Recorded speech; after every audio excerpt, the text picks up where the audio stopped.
Picture two control rooms. The first one is inside a nuclear power plant. Banks of monitors, dozens of instruments, two operators on shift, managing systems that, if they get it wrong, could affect an entire region. The second control room is your ICU.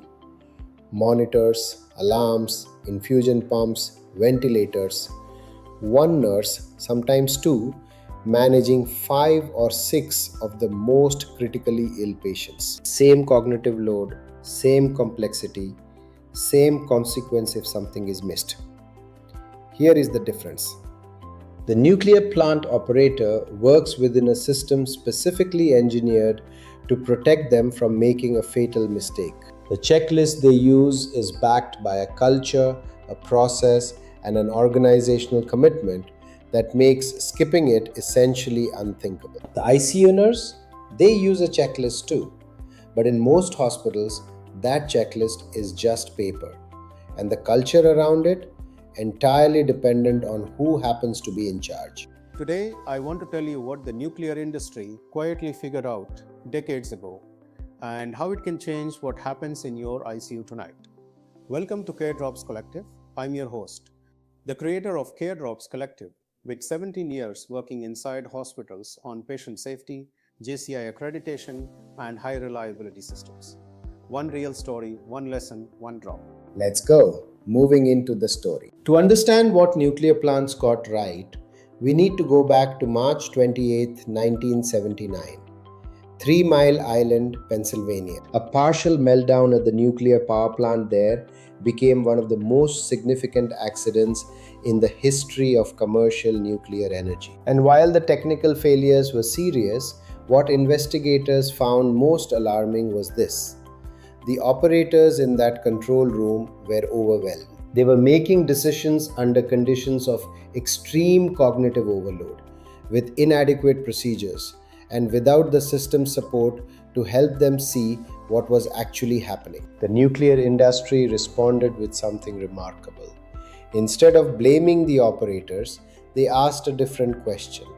How do we design a system that makes it nearly impossible for a human to fail? They redesigned control rooms.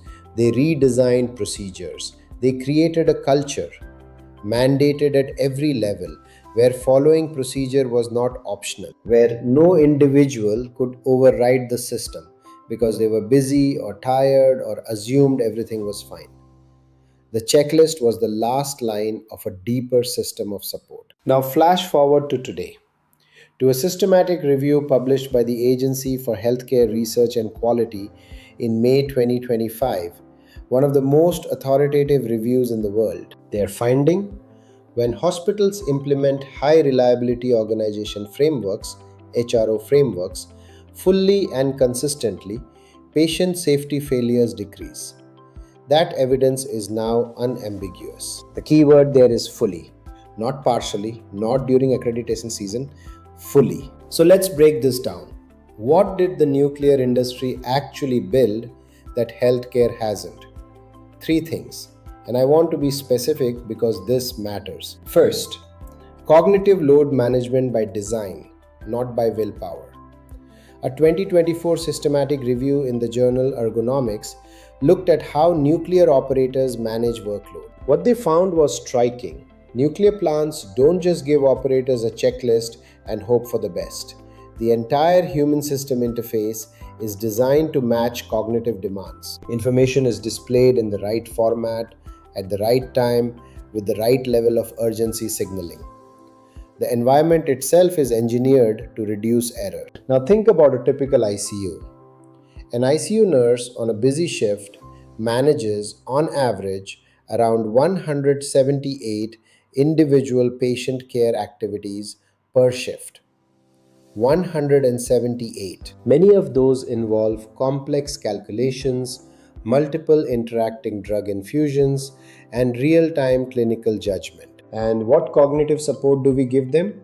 A paper checklist, sometimes a digital one, rarely designed with human factors principles, almost never evaluated for cognitive load. Second, a culture where the tool and the commitment are inseparable.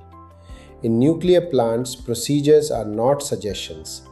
They exist because someone understood exactly what happens when a step is skipped. And that understanding is embedded in the culture, in training, in supervision, in how leaders talk about safety every single day. In healthcare, we have the tool. The WHO Surgical Safety Checklist is used in 70% of countries globally. But research shows that compliance varies enormously. Why? Because the tool arrived without the culture to sustain it. The checklist became a tick box exercise rather than a moment of genuine cognitive pause. Third, leadership that safety as the product, not the cost.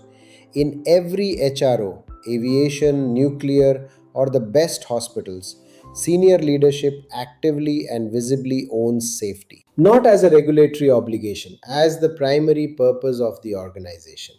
You cannot delegate safety culture to the quality department and call it done. It doesn't work that way. Now, here is the mirror I want to hold up to every healthcare leader watching this. These are not exotic concepts, they are not beyond healthcare. Some of the best hospitals have built them. But here is what I have seen in 17 years as a quality officer. Most hospitals have the tools, very few have the culture, and almost none have connected the two to a consistent system. Why? Because building genuine safety culture is hard. It requires leaders to be uncomfortable. It requires surfacing problems that are easier to ignore. We buy the checklist, we train the staff, we tick the JCI box, and we tell ourselves we've done it. But the nuclear industry learned partial implementation is not a compromise, it's an illusion. And an illusion of safety can be more dangerous than no safety at all because it removes the urgency to fix what's actually broken. This happens in award-winning hospitals too, because culture is invisible on the survey form. It only shows up when something goes wrong. And by then, the cost has already been paid. Let me talk about cost, because I know that for many of the leaders watching this, the conversation about culture only lands when someone puts a number on it. So here is a number. A single ICU adverse event, a wrong drug administration, a missed deterioration conservatively adds between $28,000 and $45,000 to that patient's episode of care. That figure does not include the cost of the investigation, the medico-legal exposure, the staff time, or the reputational consequence. Multiply that by the frequency of preventable events, and you're looking at a figure that would fund HRO implementation several times over. The nuclear industry understood this. The investment in safety systems, in cognitive support, in culture, it is not a cost. It is the highest return investment an organization can make.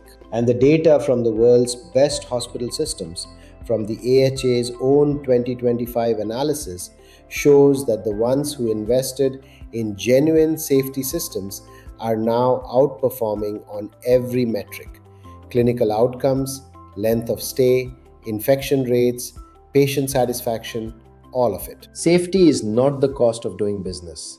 It is the business. So here is today's drop. Go to your unit, whether you are a nurse, a department head, or a leader, and look at one checklist, just one. Your daily ICU safety round checklist, your handover checklist, your ward round checklist, anyone, and ask yourself honestly, does this checklist have a culture behind it? Is there a shared understanding in your team of why every item exists? Is there psychological safety to pause the process? Would a new staff member feel that completing this checklist fully is expected, or would they feel it was optional? If the answer to any of those questions makes you uncomfortable, that's the gap. That is the distance between the tool and the nuclear plant. That's today's drop. Small lesson. Safer care, bigger impact. If this gave you something to think about, share it with one colleague who needs to hear it, and leave me a comment. Does your checklist have culture behind it, or is it just paper? I read everyone. See you in the next episode.